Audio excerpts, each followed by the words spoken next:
बोरेन्स के बारे में पढ़ने से पहले हमने पिछली कक्षाओं में जो बोरोन के बारे में पढ़ा है उसका एक पुनरावलोकन करना पड़ेगा। हम just we will go through that earlier classes. और पिछली कक्षाओं में हमने पढ़ा कि बोरोन 5 का electronic configuration 1s2 2s2 2p1, और इसमें स्पिन रिप्रेजेंटेशन हम देखें तो 2 युग्मित इलेक्ट्रॉन 1s2 में, 2 युग्मित इलेक्ट्रॉन 2s2 में और 1 अयुग्मित इलेक्ट्रॉन 2p में। वैलेंस बॉन्ड थ्योरी ये कहती है कि जितने अयुग्मित इलेक्ट्रॉन होते हैं परमाणु किसी तत्व का उतने ही बंध बनाता है। तो बोरोन की यदि फ्लोरीन के साथ में रिएक्शन कराई जाए तो सिर्फ एक ही बंध बनना चाहिए, BF, बोरोन फ्लोराइड। लेकिन हम क्या देखते हैं कि बोरोन फ्लोरीन के साथ में मिलकर के बोरोन ट्राइफ्लोराइड नाम का यौगिक बना रहा है, त्रिसंयोजक यौगिक बनाता है। ट्राइवेलेंट कंपाउंड्स, है ना।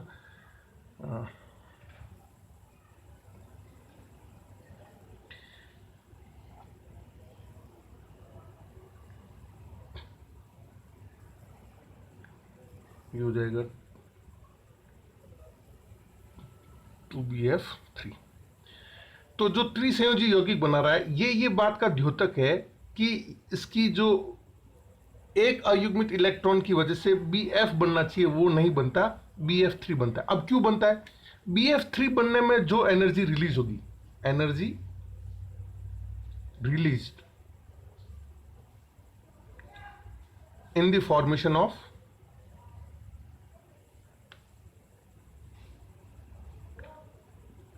थ्री बॉन्ड, ये बोरॉन, ये 1, ये 2, ये 3 बंध बनने में जो एनर्जी रिलीज होगी वो इतनी ज्यादा होगी कि जो ये हो गया ट्रिपल बॉन्ड नहीं सॉरी ट्राइवेलेंट, और ये हो गया आपके सिंगल वैलेंट।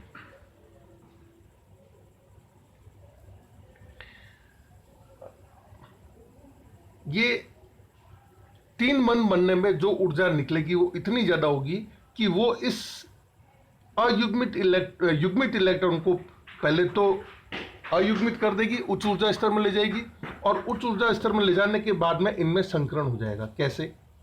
ये बोरोन 5 ग्राउंड स्टेट, ये एनर्जी प्रोफाइल, ये 1s2, ये थोड़ी सी ज्यादा ऊर्जा का दूसरा 2s2, और उससे थोड़ी सी ज्यादा ऊर्जा का ये आपके 2px, और इसमें ये एक इलेक्ट्रॉन।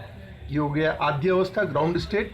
इसके बाद में आपके एक्साइटेड स्टेट, एक्साइटेड स्टेट के अंदर एक इलेक्ट्रॉन यहाँ से जाएगा यहाँ, ये हो जाएगा 1s2, 2s में एक रह जाएगा, 2p के अंदर 2 हो जाएंगे। अभी भी एक 2p कक्षक खाली रहेगा, इसको 2px1 कह दो, 2py1 कह दो। ये 2s में अब एक ही इलेक्ट्रॉन हो जाएगा, ये 1s2। उसके बाद में आपके हाइब्रिड स्टेट होगी, ये 2 p के कक्षक और एक s का कक्षक मिलकर के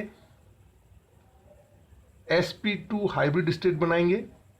इन तीनों कक्षकों की ऊर्जा समान होगी, क्योंकि हाइब्रिडाइजेशन का नियम ही ये कहता है कि संकरण के बाद बने कक्षकों की ऊर्जा ये हाइब्रिड ऑर्बिटल्स हो जाएंगे।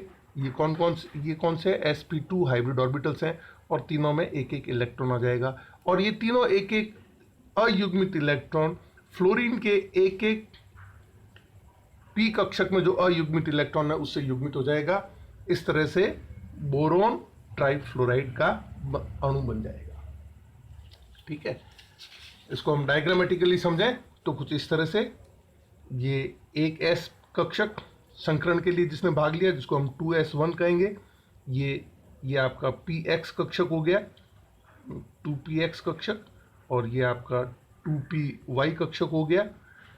इन तीनों के आपस में मिलने से 3 नए कक्षक बने। ये तीनों की आकृति एवं आकार एकदम एक जैसे होंगे।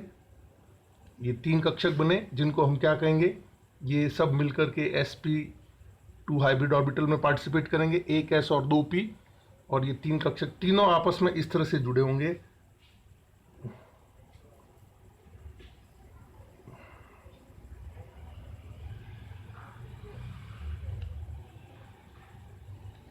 और ये जो बोरोन परमाणु है, इससे ये आपके 3 फ्लोरीन परमाणु के पी कक्षक समाक्षीय अतिव्यापन द्वारा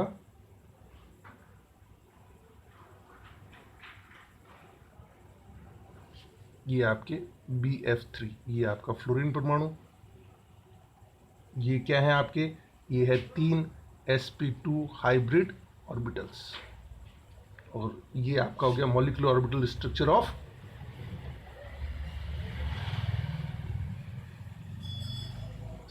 ऑफ BF3 बोरोन ट्राइफ्लोराइड। अब देखिए इसमें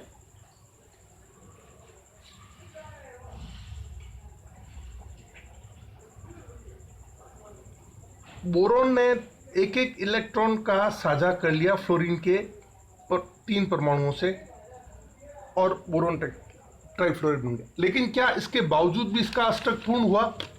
इसका अष्टक पूर्ण नहीं हुआ। 2 ये इलेक्ट्रॉन, एक बोरोन का एक फ्लोरीन का, एक इलेक्ट्रॉन की एक इसका, एक बोरोन का एक फ्लोरीन का।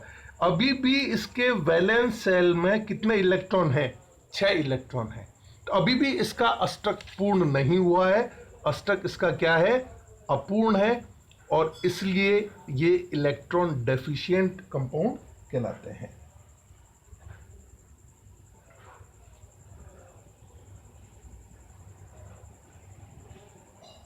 इलेक्ट्रॉन डेफिशिएंट कंपाउंड कहलाते हैं। क्यों?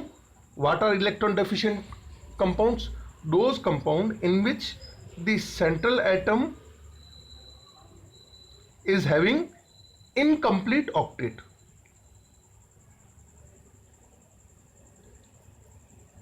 जिसमें अष्टक पूर्ण न भरा हो, 8 इलेक्ट्रॉन नहीं हो, जिस यौगिक के केंद्रीय परमाणु के संयोजकता कोश में 8 इलेक्ट्रॉन नहीं होंगे, वो इलेक्ट्रॉन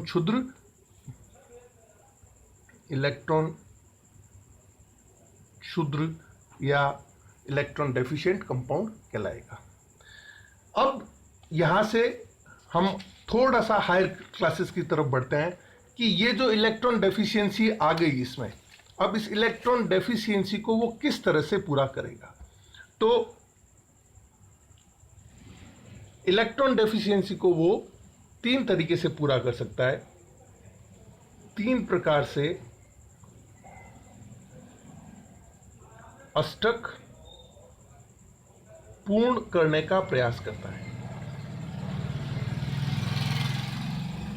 BF3 बोरोन ट्राइफ्लोराइड करेगा। कैसे? नंबर 1 कि एक फ्लोराइड आयन और मिल जाए इसमें, तो ये BF4 माइनस आयन हो जाएगा, जिसमें से ये फ्लोराइड के जो 2 इलेक्ट्रॉन हैं, ये इलेक्ट्रॉन उस अष्टक को पूरा करने में कंट्रीब्यूट करेंगे। दूसरी स्थिति ये हो सकती है कि ये बोरोन ट्राइफ्लोराइड जो है वो किसी लुईस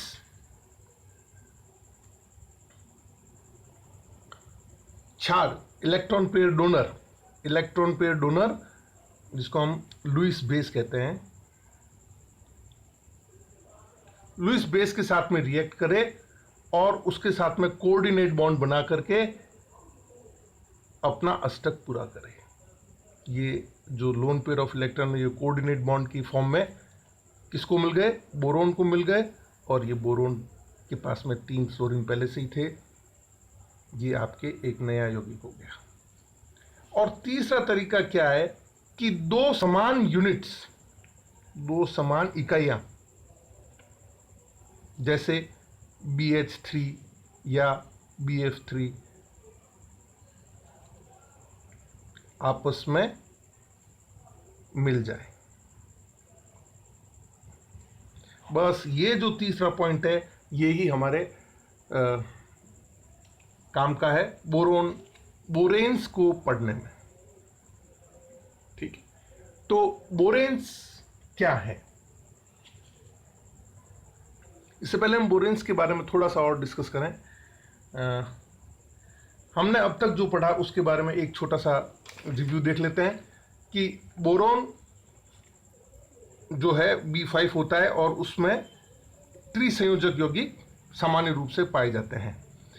त्रिसंयोजक क्यों पाए जाते हैं? पाए तो एक ही अयुग्मित अयुग्मित इलेक्ट्रॉन एक ही है, लेकिन इसमें sp2 संकरण हो जाता है, और sp2 संकरण होने से 3 बंध बनने से ज़्यादा एनर्जी रिलीज होती है वनस्पत की एक सिंगल बॉन्ड बनने से। तो ज़्यादा एनर्जी रिलीज होगी तो वो उसको बाध्य कर देगा कि वो इलेक्ट्रॉन एक्साइटेड स्टेट में जाए और वहाँ से फिर संकरण हो और BF3 का निर्माण हो।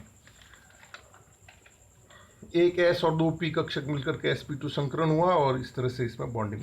लेकिन इस बॉन्डिंग में हमने क्या देखा कि ये जो कंपाउंड बना है ये इलेक्ट्रॉन डेफिशिएंट कंपाउंड है, इलेक्ट्रॉन क्षुद्र यौगिक है। जिनका अष्टक अपूर्ण होता है उन्हें हम इलेक्ट्रॉन क्षुद्र यौगिक कहते हैं। अब इस अष्टक को पूर्ण करने के 3 प्रयास करते हैं, या तो फ्लोराइड एक से लेकर के BF4- बना ले, या लुइस बेस से कंबाइन करके कोऑर्डिनेट कंपाउंड बना ले, या 2 समान इकाइयां मिलकर BH3। अब यहाँ से हम आगे बढ़ते हैं कि हाइड्रोजन यदि है तो BH3 हुआ।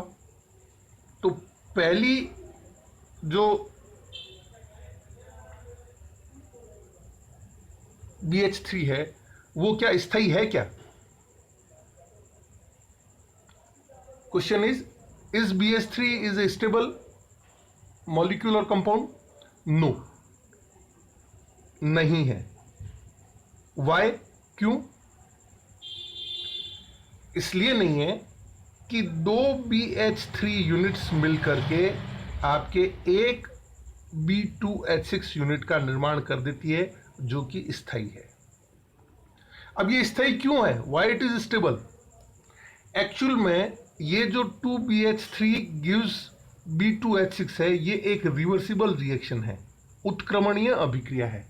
और इस उत्क्रमणीय अभिक्रिया में जो रेट ऑफ फॉरवर्ड रिएक्शन है, अग्रिम अभिक्रिया का वेग है वो 10⁵ गुना ज्यादा है रेट ऑफ बैकवर्ड रिएक्शन के। यदि रेट ऑफ बैकवर्ड रिएक्शन यानी कि B2H6 डिसोशिएट होकर के 2 मॉलिक्यूल BH3 के बनाए, इस अभिक्रिया की गति यदि 1 है तो इसके 10⁵ गुना गति से 2 ये मॉलिक्यूल मिलकर के B2H6 बनाते हैं। तो फिर ये कैसे स्टेबल हो सकता है? ये स्टेबल हो ही नहीं सकता। ये जो रिएक्शन है, दिस फॉरवर्ड रिएक्शन, अग्रिम अभिक्रिया का वेग 10⁵ टाइम्स मोर है in comparison to the rate of backward reaction. इसलिए B2H6 जो है वो स्थायी है। ठीक है। सो पहला स्टेबल कंपाउंड जो है हाइड्रोजन का बोरोन के साथ में, वो है आपके diborane. This is called diborane. द्विलक, जो हमने कहा ना 2 समान इकाइयां मिलकर के बने, तो 2 समान इकाइयां मिलकर के ये डाइबोरेन का निर्माण करती है। अब नेक्स्ट वीडियो में हम डाइबोरेन से संबंधित और बोरोन के जो कंपाउंड्स हैं उनके बारे में डिटेल में डिस्कस करेंगे। Thank you.